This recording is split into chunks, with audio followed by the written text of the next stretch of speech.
Hi everyone! Before we start today's video, I need your help. We've noticed that the channel's reach has been dropping a bit, and one of the best ways you can support us is by subscribing.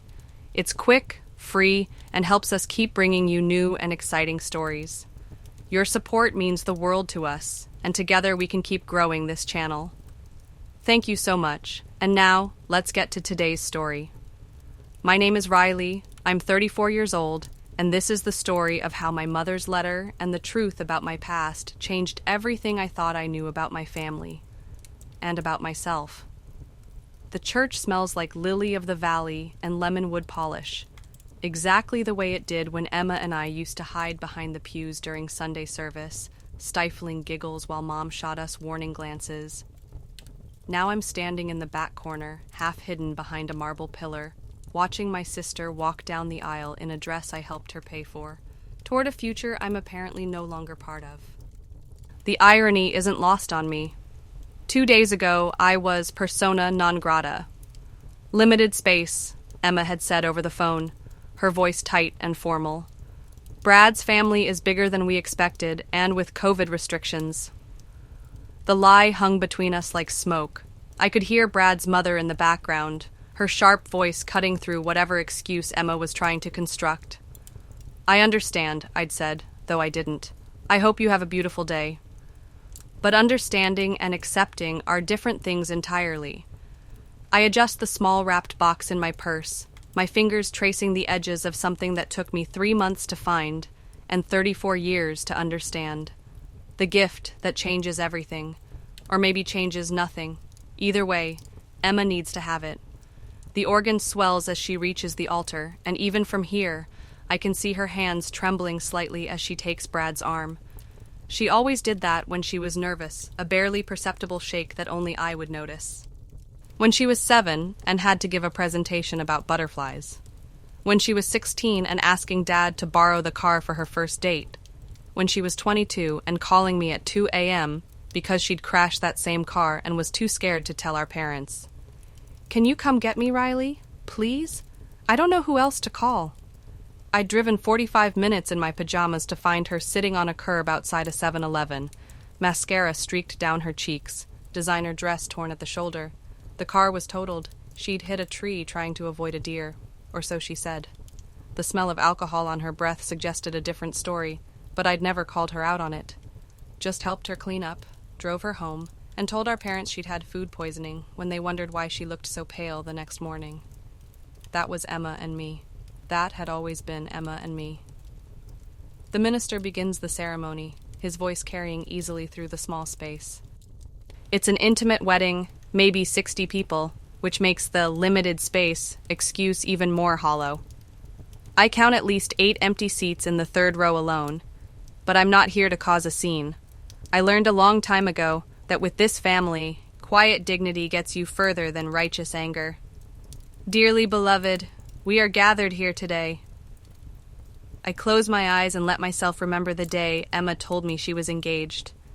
We were sitting in my kitchen, sharing a bottle of wine I'd been saving for a special occasion.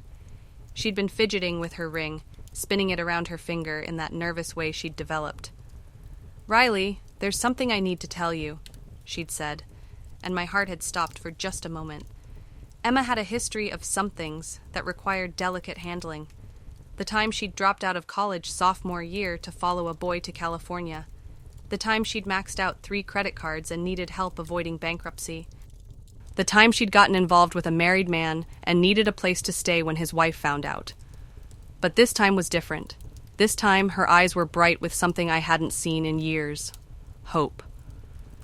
Brad proposed, she'd whispered, like saying it too loud might make it disappear. I'd felt a complex mix of emotions, joy, relief, and something else I couldn't quite name. Fear, maybe, or loss. Emma getting married meant Emma growing up, and Emma growing up meant I might finally be allowed to stop being her caretaker. Oh, Em, I'd said, reaching across the table to squeeze her hand. That's wonderful. Tell me everything. And she had. About the sunset proposal on the beach in Maui, about the ring that had belonged to Brad's grandmother, about her dreams for the wedding, something small and elegant, she'd said, just family and close friends. She wanted me to be her maid of honor, of course. Had I ever doubted it? I'd never doubted it.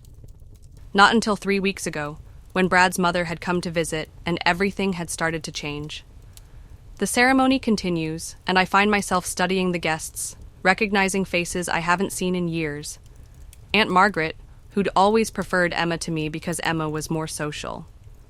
Cousin Jake, who'd borrowed $5,000 from me to start his business and had never paid it back. My father's business partner, who'd known me since I was 12, but looked right through me at Dad's funeral 2 years ago as if I were invisible. That's when it hits me. I've always been invisible to these people. The responsible one. The one who cleaned up messes and wrote checks and made sure everyone else's life ran smoothly. I was scenery, background music, essential but unnoticed, like the foundation of a house. When Dad had his heart attack, I was the one who'd handled everything. The hospital visits, the insurance claims, the decision to move him to hospice. Emma had been too emotional to deal with the practical aspects, so she'd grieved loudly and dramatically while I'd grieved quietly and efficiently. I'd organized the funeral, settled the estate, and made sure Emma got her full inheritance, despite the fact that she'd borrowed against it multiple times over the years. "We couldn't have done this without you," Mom had said at the time. But somehow, when it came to anything that mattered, holidays, celebrations, family photos, I was always the afterthought, the plusone, the one who could be disinvited with 48 hours' notice and expected to understand. If anyone has reason why these two should not be wed, speak now or forever hold your peace. The traditional pause feels eternal. I could speak. I could stand up right now and tell this room full of people about the conversations I'd overheard between Brad and his mother, about how she'd called me unstable and overly attached to Emma, about how she'd convinced Brad that I was somehow a threat to their marriage, that my presence would complicate things for their new family. I could tell them about the phone call I'd received from Emma 3 months ago, sobbing because she and Brad couldn't afford the wedding she'd dreamed of. How I'd quietly transferred $10,000 into her account money I'd been saving for a down payment on a house and told her it was an early wedding gift. How she'd cried with relief and promised she'd never forget what I'd done for her. I could tell them about the bridal shower I'd planned and paid for, the bachelorette weekend I'd organized, the dress fittings I'd attended, the late-night phone calls when Emma had panic attacks about whether she was making the right choice. I could tell them about being the sister who'd shown up for everything, every time, without question or hesitation. But I don't. Because causing a scene would be playing into exactly what Brad's mother expects from me. She wants me to be the unstable sister, the one who can't let go, the one who ruins Emma's perfect day. She's probably hoping I'll show up and make a fool of myself so she can be proven right. Instead, I wait. I watch my sister promise to love and honor a man who was too weak to stand up to his mother when she demanded my exclusion from this moment. I watch her promise to forsake all others while she's already forsaken me. I watch her become a wife while I remember her as the little girl who used to crawl into my bed during thunderstorms, who used to beg me to read her one more story, who used to tell me I was her very best friend in the whole world. You may kiss the bride. The moment is perfect. Emma's veil catches the light streaming through the stained glass windows. Brad's smile is genuine and warm. The photographer captures it all, and I know that someday Emma will look at these pictures and remember this as the happiest day of her life. She'll remember the flowers and the music and the dress and the promises. She won't remember that I wasn't supposed to be there. She won't remember that for the first time in our lives, she'd chosen someone else over me. But I'll remember. I'll remember standing behind this pillar, watching from the shadows, understanding finally and completely that I was never as important to her as she was to me. The recessional begins, and I press myself further back into my corner as the wedding party processes down the aisle. Emma's face is radiant, tear-streaked, perfect. When she passes my hiding spot, her eyes scan the room, taking in all the smiling faces of people who love her. For just a moment, I think she might see me. Her gaze pauses near my pillar, and I hold my breath. But then Brad whispers something in her ear and she laughs, and the moment passes. They continue down the aisle and out the doors, followed by their families, their friends, their chosen people, the people who matter enough to be invited, the people whose presence is welcome. I wait until the church is nearly empty before I emerge from my corner. An elderly usher is collecting programs and prayer books, and he nods politely as I pass. I wonder if he thinks I'm just a late guest, someone who slipped in quietly and is now leaving the same way. I wonder if anyone noticed me at all. The reception is being held at the country club where Emma and I learned to swim, where our parents took us for special dinners, where Emma had her high school graduation party.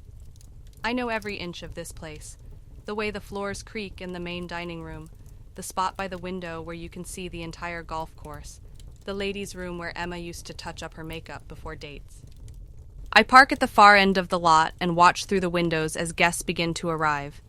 There's laughter and champagne and the kind of easy celebration that happens when everything goes according to plan. Inside, I know Emma is having her moment. The first dance, the toasts, the cutting of the cake, all the milestones that mark the beginning of her new life. From my car, I can see her through the large windows, still in her wedding dress, but more relaxed now, her veil removed, her hair slightly mussed from hugging well-wishers. She's glowing in a way I haven't seen since we were children, and despite everything, I'm genuinely happy for her. This is what she wanted. This is what she needed. Maybe being excluded from it was just the price of admission to her happiness. But I still have my gift. I check my reflection in the rearview mirror. I'd chosen my outfit carefully, a navy blue dress that's elegant but not attention-grabbing, pearl earrings that had belonged to our grandmother, low heels that won't make noise on the hardwood floors. I look respectable, understated, like someone who belongs here even though I know I don't. The gift box sits on my passenger seat, wrapped in silver paper with a white ribbon. Inside is something I'd found while cleaning out Mom's house last month, something I'd almost thrown away before I understood what it was, what it meant, what it proved. I'd been going through Mom's jewelry box, deciding what to keep and what to donate, when I'd found the small manila envelope tucked behind her favorite necklace. My name was written on the outside in Mom's careful handwriting, for Riley, when she's ready to understand. Inside was a letter, dated just 6 months before Mom died, and photographs. And documents that explained so many things I'd never understood about our family, about why I'd always felt different, about why I'd always been the one expected to sacrifice and serve and disappear when convenient. I'd sat on Mom's bedroom floor and read the letter 3 times before the full impact hit me. Then I'd cried for an hour. Not the quiet, dignified tears I'd perfected over the years, but ugly, wrenching sobs that came from someplace deep and buried. I'd cried for the little girl who'd tried so hard to earn love that was never really available. I'd cried for the woman who'd spent 34 years being the responsible one, the reliable one, the one who could be counted on to understand and forgive and step aside when necessary. Most of all, I'd cried for the sister who'd given everything she had to someone who'd never really been her sister at all. The truth was in those photographs, in the documents. In Mom's letter explaining why she'd kept the secret for so long, why she'd thought it was kinder not to tell us, why she'd finally decided that I deserved to know. Emma wasn't my biological sister. She was my half-sister Dad's daughter, from an affair he'd had early in his marriage to Mom. When Emma's biological mother had died in a car accident, Mom had agreed to take her in and raise her as her own. I'd been 2 years old. Emma had been 6 months. We'd grown up thinking we shared the same parents, the same blood, the same fundamental bond of family. But we didn't. And somehow, even as children, we'd both sensed it. Emma had always been Dad's favorite, his little princess, his sunshine girl. I'd always been the one Mom turned to for help, for stability, for the kind of practical support that parents need but don't celebrate. Emma had been loved for who she was. I'd been valued for what I could do. It explained so much. The way extended family had always treated Emma like something precious and fragile, while treating me like I was sturdy and capable of handling anything. The way Emma had always seemed to take my devotion for granted, as if it were her due rather than my choice. The way I'd always felt like I was earning my place in the family while Emma had simply belonged. The letter went on to explain that Dad had set up a trust fund for Emma when she was born. Money that was supposed to support her education and give her a stable start in adult life. But over the years, he'd been weak when Emma had come to him with financial emergencies. He'd let her borrow against the trust, again and again, until there was almost nothing left. When he died, the trust had been nearly empty, and Emma had inherited a beautiful sentiment, but very little actual security. That was why she'd come to me so often for help. That was why I'd been the one to pay for her apartment deposits and car repairs and credit card bills. I'd been unknowingly filling the gap left by a father who'd loved her too much to say no, and a trust fund that had been depleted by years of emergencies. But here's what Emma didn't know. When Dad had emptied her trust fund, he'd been quietly taking out loans against the house, against his business, against anything he could use as collateral. When he'd died, Mom had been left with enormous debt that could have cost her everything. I'd spent my entire inheritance paying off Dad's loans, protecting the family home, making sure Mom could live comfortably in her final years. I'd never told Emma about any of it. I'd let her think Dad had been financially responsible, that Mom's comfortable retirement was just good planning, that I was helping her out of pure generosity rather than necessity. I'd protected her from the truth of what Dad's favoritism had actually cost our family. And now I was sitting in a parking lot, holding evidence of all of it, trying to decide whether my sister, my half-sister, deserved to know the truth on her wedding day. Through the windows, I can see her laughing at something Brad has whispered in her ear. She looks genuinely happy, genuinely loved. Part of me wants to leave well enough alone, to let her have this day, this moment, this new beginning without the complications of our messy family history. But another part of me, the part that's tired of being invisible, tired of being taken for granted, tired of being the one who always understands and forgives, and steps aside, wants her to know.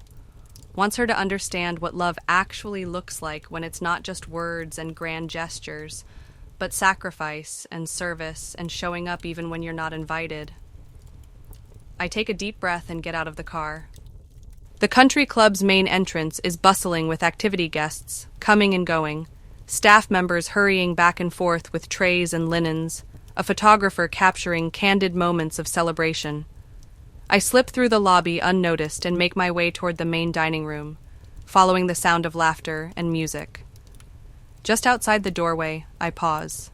Through the open doors, I can see the entire reception, the head table where Emma and Brad are seated with their wedding party, the round tables full of family and friends, the dance floor where a few brave couples are already swaying to the soft jazz quartet Mom had insisted on. Emma had wanted a DJ, but Mom had prevailed. And looking at it now, I have to admit Mom was right.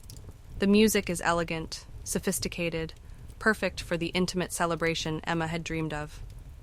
I recognize most of the faces, can place most of the relationships. These are people who've known me my entire life, people who've benefited from my help over the years, people who've watched me be the dependable one, the responsible one, the one who could be counted on to handle the difficult things. And yet, when Emma needed to make cuts to her guest list, I was the obvious choice, the expendable one, the one whose absence would be least noticed. Standing here now, I realize they were probably right. Most of these people haven't even noticed I'm not at my assigned table. They're not wondering where Emma's devoted sister is, why the maid of honor isn't giving a toast, why the person who'd been most involved in the wedding planning is nowhere to be seen. They're focused on their own conversations, their own enjoyment, their own relationships with the bride and groom. I've been so focused on what my absence meant to me that I hadn't considered what it meant to them. Nothing. Absolutely nothing. The thought should be devastating, but instead, it's oddly liberating. If my presence doesn't matter to them, then my actions don't need to be about them. This gift, this moment, this choice, it's not about making a scene or proving a point or getting recognition. It's about telling Emma the truth, finally and completely, and then walking away with whatever dignity I can manage. I smooth my dress, check the gift box one more time, and walk into the reception. A few heads turn as I enter, mostly with polite curiosity rather than recognition. I've always been good at blending in, at being pleasant but unremarkable. It serves me well now as I make my way across the room, nodding and smiling when I catch someone's eye, but not stopping to chat. I can see Emma at the head table, animatedly telling a story to the people seated around her. Brad is watching her with the kind of indulgent affection that suggests he finds her charming rather than exhausting, which is probably a good sign for their marriage. She's changed into her reception dress, a shorter, more comfortable version of her ceremony gown, and she looks relaxed and happy in a way I haven't seen in years. As I get closer, I can make out pieces of her story. She's talking about the time we'd gotten lost hiking when she was in middle school, how I'd stayed calm and gotten us back to the trail even though we'd been lost for hours. It's a story she's told before, one where I come across as the capable big sister who always knew what to do. She's telling it fondly, affectionately, like someone who genuinely loves the person she's describing. The contradiction is almost too much to bear. She loves me enough to tell stories about me at her wedding reception, but not enough to actually want me here. She treasures memories of my reliability and competence, but finds my actual presence inconvenient. She wants the idea of me, the devoted sister, the family caretaker, the one who always comes through but not the reality of me, with my own needs and feelings and expectations. I wait at a respectful distance until she finishes her story, then step forward into her line of sight. Emma. Her face goes through a series of expressions so quickly I almost miss them. Surprise, confusion, fear, guilt, and finally, resignation. She knows why I'm here. She knows this conversation was inevitable. Riley. Her voice is carefully neutral, but I can see her hands trembling slightly as she reaches for her water glass. What are you doing here? The conversations around us have quieted. Not stopped entirely, but people are clearly tuning in, sensing drama in the air. Brad is looking back and forth between us with the expression of someone who's walked into the middle of a movie and can't figure out the plot. Emma's maid of honor, her college roommate who barely knows me, is watching with undisguised curiosity. I have something for you, I say quietly, holding up the gift box. A wedding present. Emma's eyes dart to Brad, then to his mother, who I can see pushing back from a nearby table, clearly preparing to intervene. The last thing I want is a scene, so I move quickly. It's from Mom, I continue. Something she wanted you to have. That stops everyone. Mom's death 2 years ago is still a fresh wound for most of this family, and invoking her name carries weight that even Brad's mother can't dismiss. Emma's face softens, and I see tears beginning to gather in her eyes. From Mom? I nod and extend the box. She left specific instructions. She wanted you to have this on your wedding day. It's not entirely true, but it's not entirely false either. Mom had left the envelope for me, but everything in it related to Emma's story, Emma's history, Emma's truth. In a way, it was always meant for her. Emma takes the box with shaking hands. The room has gone almost completely quiet now. Even the jazz quartet seems to be playing more softly. Everyone is watching as Emma carefully unties the ribbon and lifts the lid. Inside, nestled in tissue paper, is a small silver locket that belonged to our grandmother, Emma's step-grandmother, though Emma never knew that distinction. But underneath the locket are the photographs, the documents, and Mom's letter, folded carefully and tied with a blue ribbon. Emma lifts out the locket first, and her face crumples. This was Grandma's. I used to play with it when I was little. Mom wanted you to have it, I say, though my throat is getting tight. But there's more, underneath. Emma sets the locket aside and lifts out the letter. She recognizes Mom's handwriting immediately, and fresh tears start falling. She wrote me a letter? She wrote us both a letter, I correct gently, but this part is for you. With everyone watching, Emma unfolds the letter and begins to read. I know the contents by heart now, so I can watch her face as she processes each revelation. The truth about her parentage, the explanation of Dad's financial struggles, the story of how much our family has sacrificed to protect her from difficult truths. I watch her eyes widen as she reads about the trust fund, about Dad's loans, about my inheritance going to pay family debts. I watch her face go pale as she understands how many of her emergencies were actually funded by money I'd sacrificed. I watch her look up at me with dawning horror as the full picture becomes clear. "Riley," she whispers, "I didn't know. I never knew any of this." The room is silent now, except for the soft jazz and the sound of Emma crying. Brad has his hand on her shoulder, but he's looking at me with an expression I can't quite read. Respect, maybe. Or shame. Possibly both. "The house down payment," Emma says, her voice barely audible. "Your savings account. The money for graduate school you never used. It all went to family," I finish quietly. It went to family. Because that's what family does. Emma's maid of honor is reading over Emma's shoulder now, her eyes growing wider with each line. Other people at the head table are craning their necks, trying to understand what's happening. The weight of 34 years of family secrets is settling over the room like dust. "You paid for the wedding," Emma says, and it's not a question. She's found that part of the letter where Mom explains about the $10,000, how it came from money I'd been saving for years, how I'd never expected or asked for repayment. I don't answer because I don't need to. The truth is right there in Mom's careful handwriting, in bank statements and canceled checks, in a paper trail of sacrifice that Emma had never been asked to see. "Riley." Emma stands up, still clutching the letter. "Why didn't you tell me? Why didn't you ever say anything?" "Because you needed to be able to accept the help," I say simply. "If you'd known what it cost, you would have said no. You would have struggled.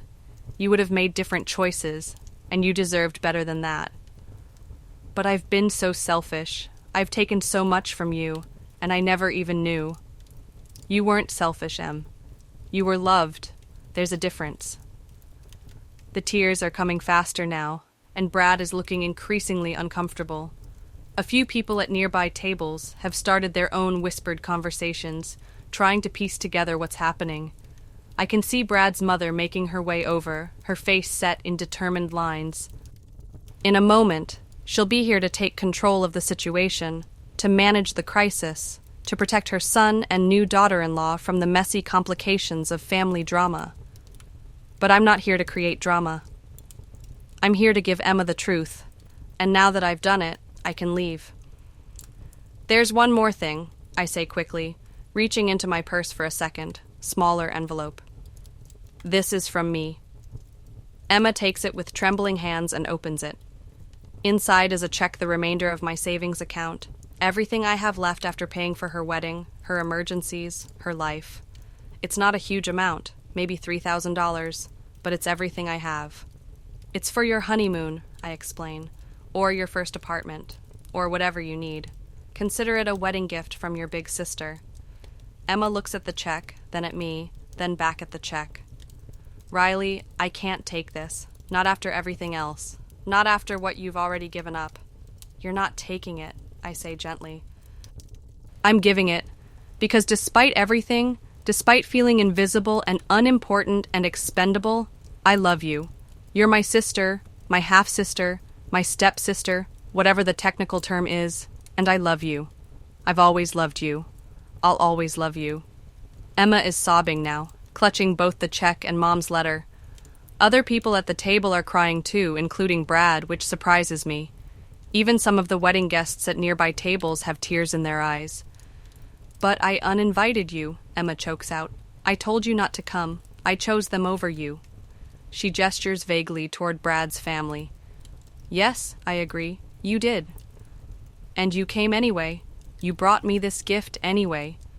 You're still taking care of me, even when you chose someone else," I finish. "Yes, because that's what love looks like sometimes. It shows up even when it's not invited. It gives even when it's not appreciated. It sacrifices even when it's not acknowledged." Brad's mother has reached us now, and she's clearly prepared to intervene. But when she sees Emma's tears, sees the letter and the photographs spread across the table, sees the check in Emma's hands. She stops. Even she can recognize that this moment is bigger than her desire to control it. "Emma," she starts, but Brad puts a hand on his mother's arm. "Mom, not now," he says quietly. And I realize that maybe Brad isn't as weak as I thought. Maybe he's just been choosing his battles, waiting for the moment when it really mattered to stand up for what's right. Emma looks up at me, her mascara ruined, her hair disheveled, her perfect wedding makeup destroyed. She looks nothing like the radiant bride she was 20 minutes ago. She looks like the little girl who used to crawl into my bed during thunderstorms, scared and vulnerable, and needing someone to make her feel safe. "I'm so sorry," she whispers. "Riley, I'm so sorry."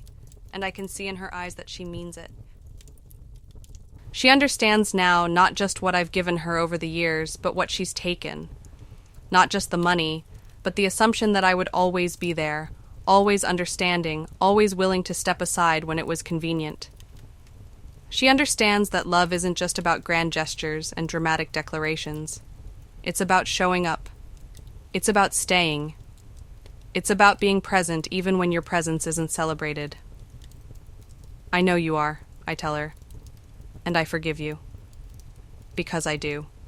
Standing here watching her process the weight of our family's secrets, I realize that my anger has been dissolving throughout this whole encounter. Not because her actions were okay, but because holding on to resentment was hurting me more than it was teaching her anything. "Can you forgive me too?" I ask, and Emma looks confused. "For what?" "For being invisible for so long that you forgot I was there. For being so good at fixing things quietly that you stopped noticing what was broken. For enabling you to take without giving back by never asking for anything in return." Emma shakes her head. "You have nothing to apologize for. You've been perfect. You've been everything a sister should be." "No," I say gently. "I haven't been everything a sister should be. I've been everything a parent should be. I've been everything a safety net should be. But I haven't been a sister. Sisters are equals. Sisters ask for support as much as they give it. Sisters have needs and boundaries and expectations. I never gave you the chance to be my sister because I was too busy being your caretaker." Emma stares at me for a long moment, and I can see her processing this new way of thinking about our relationship. Around us, the reception has essentially stopped. People are pretending to eat and drink and chat, but everyone is really focused on this moment unfolding at the head table. "What happens now?" Emma asks finally. And that's the question, isn't it? What happens now that all the secrets are out, all the sacrifices acknowledged, all the imbalances exposed? What happens now that Emma knows the true cost of her choices, and I've finally asked for recognition of mine? "Now you have your wedding reception," I say. "You dance with your husband. You cut your cake. You celebrate your new marriage with the people who matter most to you." "But you matter most to me," Emma says quickly. "You've always mattered most to me, even when I didn't act like it." I smile, and for the first time in this whole encounter, it feels completely genuine. I know that now, and that's enough. Is it really? It is for me. The question is whether it's enough for you. Emma looks around the room, at Brad, who's watching her with love and concern, at his mother, who's clearly trying to figure out how to manage this situation, at all the guests who are witnessing this very public family moment. Then she looks back at me. "I want you to stay," she says. "Please. I know I uninvited you, and I know I hurt you, but please don't leave. This is your family too. This is your celebration too. You paid for half of it." I consider the offer. Part of me wants to stay, wants to be included, wants to finally be seen and appreciated and valued. Part of me wants to dance with Emma like we used to when we were kids, spinning around our living room to Mom's old records. Part of me wants to give a toast about the sister I've loved my entire life, the sister who's finally ready to love me back. But staying would mean pretending that nothing has changed, that this moment of truth hasn't shifted something fundamental between us. Staying would mean going back to old patterns, old assumptions, old roles, and I'm not sure either of us is ready for that yet. I need to go, I say finally. Riley? Not forever, I clarify quickly. Just for tonight. You need to start your marriage without your big sister hovering in the background, making sure everything goes smoothly. You need to learn to rely on Brad, to trust that he'll catch you when you fall. And I need to learn how to be your sister instead of your caretaker. Emma's face crumples again, but she nods. She understands. Will you call me? She asks. Tomorrow? Next week? Whenever you're ready? I'll call you, I promise.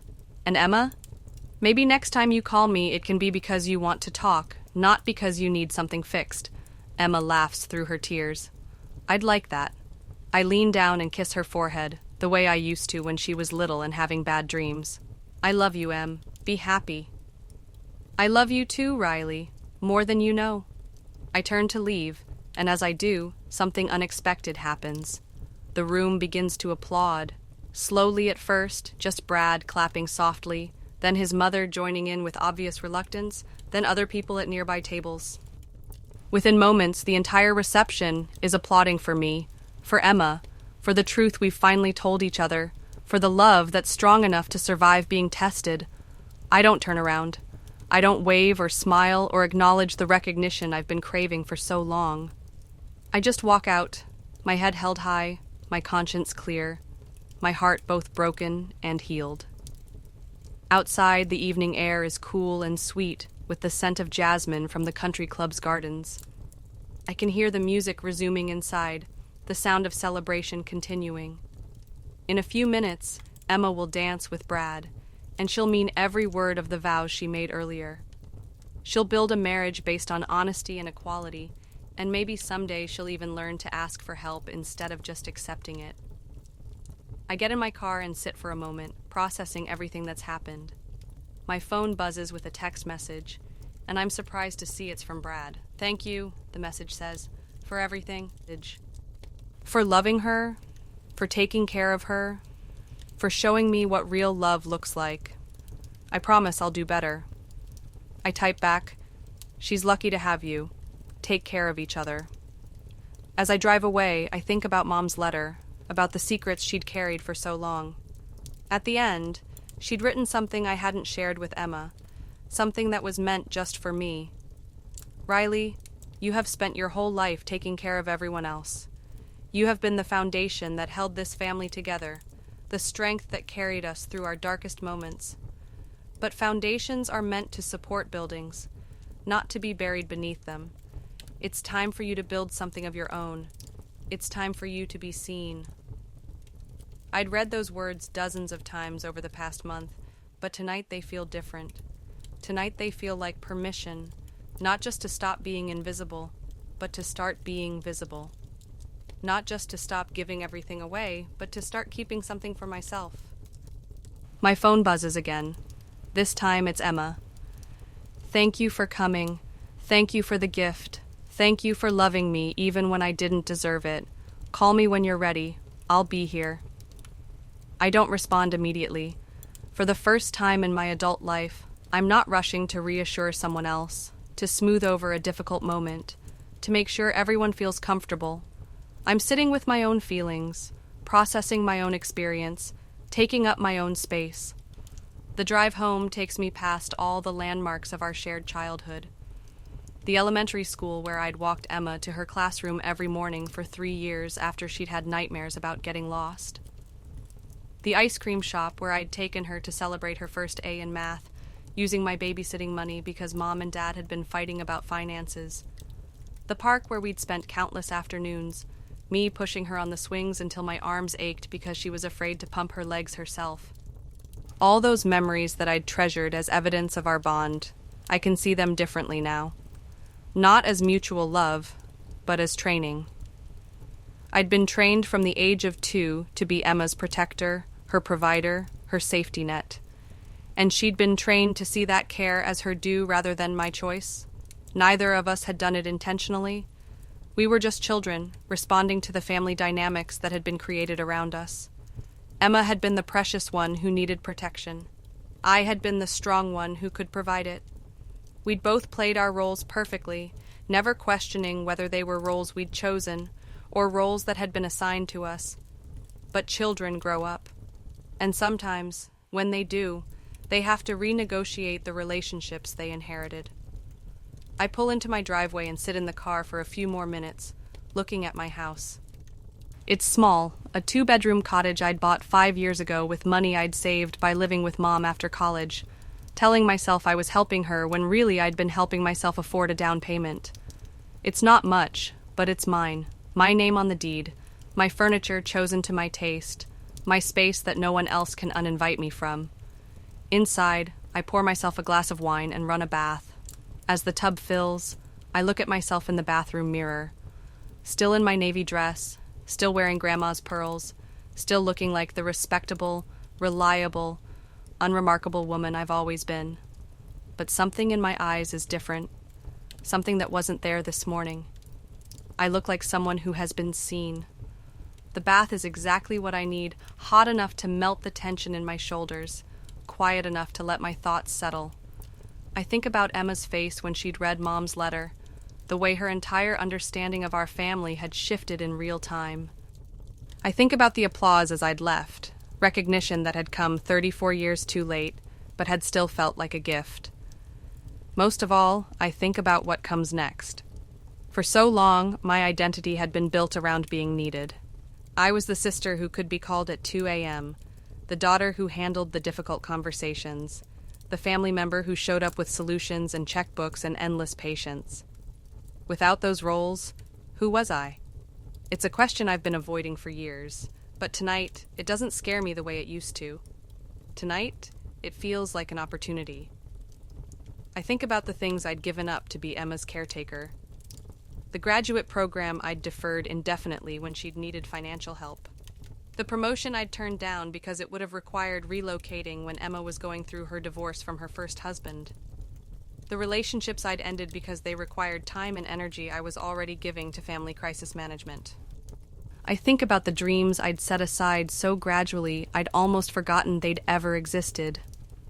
The novel I'd started writing in college, the photography classes I'd wanted to take, the trip to Europe I'd been planning before Dad's heart attack derailed everything. None of those things are gone forever. I'm 34 years old. I have a good job, a paid-off house, and for the first time in my adult life, no one depending on me financially. I have freedom I haven't had since I was 20 years old, and I'm finally ready to use it. My phone buzzes with a text from my friend Sarah, the only person outside my family who'd known about the wedding situation. How did it go? Are you okay? Sarah had been furious when I'd told her about being uninvited. She'd wanted me to fight back, to make Emma face the consequences of her choice, to stop being so understanding about everything. You don't have to be the family doormat forever, she'd said. Sometimes people need to experience the natural consequences of their actions. I text back. It went well, better than I expected. Call you tomorrow? Proud of you, she responds immediately. Whatever you did, I'm proud of you. I smile at that. Sarah has been trying to get me to prioritize myself for years, gently pushing me to set boundaries, to ask for what I need, to stop automatically saying yes to every request for help. She'd celebrated when I'd finally started seeing a therapist last year, when I'd begun to understand that my compulsive caretaking wasn't just about love. It was also about control, about feeling valuable, about ensuring that I would never be abandoned. The therapy had helped me recognize the patterns, but I'd still been trapped in them. It had taken tonight, the shock of being excluded, the pain of being deemed expendable, the clarity that came from finally speaking my truth to actually break free. I finish my bath and put on comfortable pajamas, then settle into my favorite chair with my laptop. For the first time in months, I don't check my email to see if anyone needs anything from me. Instead, I open a new document and start typing. Chapter 1: The Sister I Used to Be. The words flow easily, maybe because I've been storing them up for years. I write about growing up in a family where love was conditional on usefulness, about learning to measure my worth by what I could provide rather than who I was, about the exhaustion of being everyone's emergency contact and no one's first choice. I write about tonight, about standing in that church, watching Emma marry someone who was too weak to defend my place in their life. about the gift that changed everything, about the applause that meant more to me than any thank you note or grateful hug ever had. But mostly, I write about what it feels like to finally be seen. Not as a function or a role or a solution to someone else's problem, but as a person. A person with her own needs and dreams and boundaries. A person who deserves to be chosen, not just used. I write until dawn, until my eyes are burning and my back is stiff from hunching over the laptop. I write until the story is told, until the truth is captured, until I've documented this moment of transformation so I can't forget it, can't talk myself out of it, can't slide back into old patterns of invisibility. When I finally stop, I have 23 pages of the most honest writing I've ever done. It's raw and painful and real in a way that scares me. It's also mine completely, entirely, unapologetically mine. My phone shows 17 missed calls and 43 text messages, mostly from Emma, but also from other family members who'd apparently heard about the reception drama. I don't read them. Not yet. Right now, I need to sit with my own experience before I start managing everyone else's reactions to it. Instead, I make coffee and sit on my back porch, watching the sun come up over my small garden. The roses I'd planted last spring are blooming beautifully, and I realize I'd never taken the time to really appreciate them before. I'd been too busy rushing off to handle the next crisis, solve the next problem, be needed somewhere else. But I'm not rushing anywhere today. Today, I'm staying right here, in my own space, with my own thoughts, tending to my own needs. Around noon, I finally listen to my voicemail messages. Most are from Emma, her voice getting progressively more emotional with each call. Riley, please call me back. I need to know you're okay. Riley, I've been thinking about everything you said, everything Mom wrote. We need to talk. Riley, I told Brad's mother that if she ever disrespects you again, she's not welcome in our house. I should have done that weeks ago. Riley, please. I know I don't deserve it, but please don't disappear on me. I can't lose you now that I finally understand what you mean to me. The last message is from this morning, Emma's voice hoarse from crying. Riley, I love you. Not because of what you do for me, but because of who you are. I'm sorry it took me 34 years to say that out loud. Call me when you're ready. I'll wait as long as it takes. I save the messages, but don't call back. Not because I'm angry, but because I want to be sure about what I'm going to say. For too many years, I'd responded immediately to everyone else's needs, jumping into action before I'd even processed my own feelings. This time, I want to be deliberate. Instead, I call Sarah and tell her everything. About the gift, about Mom's letter, about Emma's reaction, about the applause, about the writing I'd done through the night. She listens without interrupting, and when I finish, there's a long silence. Riley, she says finally, I am so fucking proud of you, I could cry. I laugh, surprised by the emotion in her voice. It wasn't some grand gesture, I just told her the truth. You told her the truth after 34 years of protecting her from it. You showed up for yourself instead of just showing up for everyone else. Do you have any idea how huge that is? I'm quiet for a moment, considering the question. It had felt huge in the moment, but part of me is already trying to minimize it, to downplay the significance of what I'd done. That's another old pattern, deflecting attention, avoiding credit, making sure I don't take up too much space even in my own story. Yeah, I say finally. I think I do know how huge it is. So, what happens now? With Emma? With the family? With you? I don't know about Emma or the family, but with me. I think I'm going to keep writing. I think I'm going to apply for that graduate program I deferred. I think I'm going to book that trip to Europe. I think I'm going to start living like someone whose life matters. Because it does matter, Sarah says firmly. Your life matters. Your dreams matter. Your happiness matters. And anyone who can't see that doesn't deserve access to you. After we hang up, I sit with those words. Your life matters. It's such a simple concept, but one I'd never really internalized. I'd always believed that my life mattered in relation to other people's needs. My life had value because I could solve problems, provide support, offer solutions. but the idea that my life might matter just because it was mine, that was revolutionary. I spend the afternoon doing things I'd been putting off for months. I schedule a dentist appointment I'd been avoiding. I call about the photography classes at the community college. I research graduate programs in creative writing. I book a consultation with a financial planner to discuss what I can afford now that I'm not subsidizing anyone else's emergencies. Each small action feels like a victory, like a reclamation of space that had been occupied by other people's priorities for too long. As evening approaches, I finally feel ready to call Emma back. She answers on the first ring. "Riley, thank God. Are you okay?" "I'm okay," I tell her, and I mean it. "Are you?" I don't know. I keep thinking about everything Mom wrote, everything you sacrificed. I feel sick about it, Riley.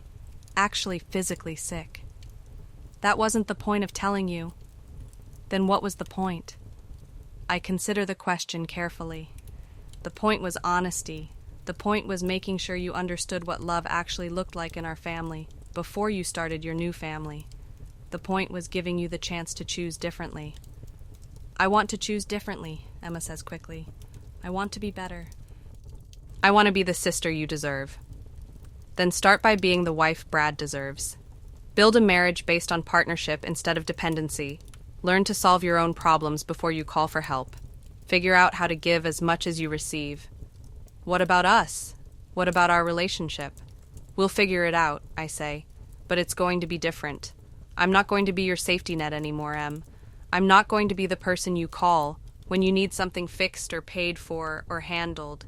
If you want me in your life, it needs to be because you value my company, not my services. There's a long pause. Then Emma says, I do value your company. I always have, even when I was terrible at showing it. Then show it differently going forward. How? Call me just to talk. Ask about my life instead of only talking about yours. Remember my birthday without me having to remind you. Invite me to things because you want me there, not because you feel obligated. I can do that, Emma says, and I can hear the tears in her voice. I want to do that. Good. But Em, I need you to understand something. I'm not going to keep trying to earn my place in this family. Either I belong or I don't, but I'm done auditioning for acceptance. You belong, Emma says immediately. You've always belonged. I'm sorry I ever made you feel otherwise. Thank you for saying that. Do you forgive me? For the wedding? For everything? I forgive you, I tell her, and I mean it. But forgiveness doesn't mean going back to the way things were. It means starting fresh, with new understanding and new boundaries. I want that, Emma says. I want to start fresh. We talk for another hour, and for the first time in years, it feels like a real conversation between equals. Emma asks about my writing, about my plans, about how I'm feeling. She tells me about her honeymoon plans, about her hopes for her marriage, about her fears of repeating family patterns with her own future children. When we hang up, I feel cautiously optimistic. Not about returning to our old relationship that's impossible now, but about building a new one. One where I'm a sister instead of a caretaker. One where Emma is a partner instead of a dependent. One where love is expressed through presence rather than service. 3 months later, Emma calls me on a Tuesday evening just to tell me about a movie she'd seen that she thought I'd like. She doesn't need anything. She doesn't want anything solved. She just wants to share something with me because we're sisters and that's what sisters do. It's a small moment, but it feels like a miracle. 6 months later, I'm accepted into a graduate program in creative writing. Emma is the first person I call with the news, and she cries with joy and pride. She offers to help me celebrate, and for the first time, I don't automatically decline. We have dinner at a nice restaurant, and she insists on paying, even though I can afford it myself. I know you can afford it, she says when I protest, but I want to celebrate you. I want to do something nice for you because you're my sister and I love you. The words are so simple, but they represent such a profound shift that I almost cry right there at the table. A year later, Emma and Brad buy their first house. Emma calls to tell me the news, and I congratulate her genuinely. Then I wait to see what comes next. The request for help with the down payment, the plea for assistance with moving expenses, the assumption that I'll drop everything to help them paint and pack and organize. But it doesn't come. Instead, Emma says, "We're having a housewarming party next month. I hope you can come. I want to show you what we've built together." I go to the party and I'm amazed by what I see. Emma and Brad have created something beautiful together. Not just a house, but a home, a partnership. Emma introduces me proudly to their new neighbors, telling them about my graduate program, my photography, my upcoming trip to Italy. She talks about me like someone she's proud to be related to, not just someone who's useful to have around. During the party, a pipe bursts in their basement. It's the kind of crisis that would have had Emma calling me in tears just 2 years ago. But instead, I watch her take charge. She turns off the water main, calls a plumber, and starts organizing the cleanup. Brad follows her lead, and together they handle their first major home emergency as a team. I offer to help, of course, but Emma shakes her head. "Thanks, but we've got it," she says. "This is our house, our problem, our responsibility." Later, as I'm leaving, Emma walks me to my car. "Thank you," she says. "For what?" "For loving me enough to tell me the truth, for forcing me to grow up, for showing me what real strength looks like." I smile and hug her goodbye. Thank you for growing up, for becoming someone worth having as a sister. As I drive home, I think about the woman I used to be, the one who measured her worth by what she could give away, who found her identity in being indispensable, who was so afraid of being abandoned that she never asked anyone to prove they wanted her around. That woman served her purpose. She held our family together during difficult times. She made sure Emma survived long enough to learn how to take care of herself. She sacrificed her own dreams so that others could pursue theirs. But that woman was also invisible. She was valuable, but not valued. She was needed, but not chosen. She was loved for what she could provide, not for who she was. The woman I am now is different. She has boundaries. She has dreams of her own. She shows up for people because she wants to, not because she has to. She gives generously, but not compulsively.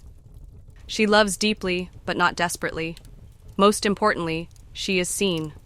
By Emma, who finally understands what sisterhood means. By Sarah, who never stopped believing I was worth fighting for. By the characters in the novel I'm writing, who spring to life because I finally understand that my stories matter. By the strangers in my photography class, who see beauty in the images I create. By myself, every morning when I look in the mirror and recognize the face looking back at me. I am 35 years old, and for the first time in my life, I am not invisible. It turns out that being seen is worth everything I had to give up to get here. It's worth the difficult conversations, the broken patterns, the relationships that had to be rebuilt from scratch. It's worth the risk of being disliked, the possibility of being rejected, the fear of taking up space. Being seen is worth everything, and I am finally seen.